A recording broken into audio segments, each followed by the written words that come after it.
Halo traders, jumpa kembali bersama saya Feransa dalam Fibis Focus. Kali ini kita akan membahas bagaimana pergerakan IHSG dalam konstelasi politik di Indonesia menjelang pemilihan presiden 2014.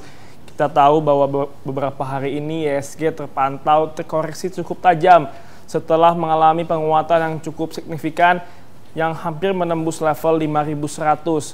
Namun adanya kondisi deklarasi Capres dan Cawapres Indonesia sempat membuat IHSG terkoreksi hingga 2% sampai 3%, di mana 2 hari yang lalu IHSG sempat terkoreksi sebesar 2,3%, padahal sebelumnya juga sempat terkoreksi sebanyak 3%. Hal ini tentu saja di luar ekspektasi para analis yang memperkirakan bahwa IHSG akan bergerak menguat pasca diumumkannya dua poros yang akan mengikuti pertarungan pemilihan presiden 2014.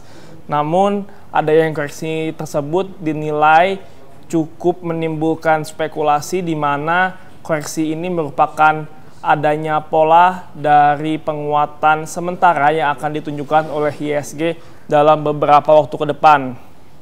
Beberapa kejadian sebelum koreksi terjadi sempat adanya pendeklarasian dua pasang capres, yaitu Bapak Jokowi dan JK, di mana disusul juga pendeklarasian capres Prabowo Subianto bersama Hatta Rajasa, dan adanya kejutan di mana Golkar ikut bergabung kepada kubu Prabowo, menjelaskan bahwa hanya akan dua pasangan capres yang akan bertarung pada Pilpres yang saat ini menunjukkan sinyalemen positif, di mana dengan adanya dua capres maka putaran pemilu hanya berlangsung satu putaran saja, dan ini mempengaruhi tingkat ekspektasi dari para investor yang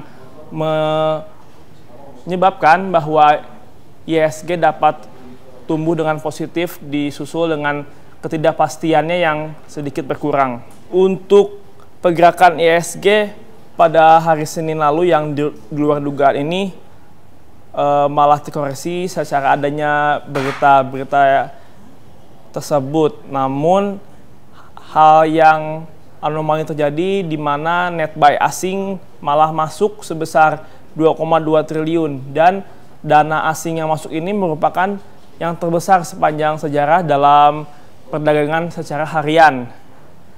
IHSG tampak terkoreksi beberapa waktu lalu, dan ini jelas menimbulkan pertanyaan mengapa IHSG bisa sampai terkoreksi, padahal dana asing yang masuk itu menunjukkan tingkat optimisme bagi investor asing terhadap Indonesia yang cukup menjanjikan.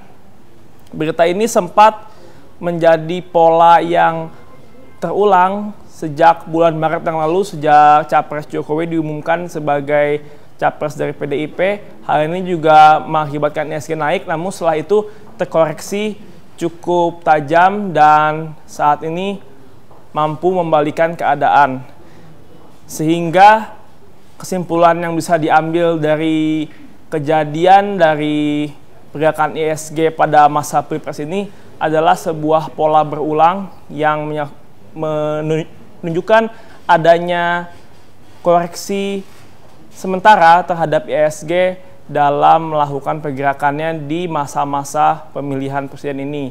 Dipastikan bahwa secara bulanan pergerakan IHSG masih mengalami tren bullish, atau bisa dikatakan sampai nanti tanggal 9 Juli diumumkan bagaimana hasil dari pemilihan umum pemilihan presiden 2014. Sekian Fibis Focus untuk pembahasan kali ini. Tetap semangat investasi, happy trading, dan salam Fibis.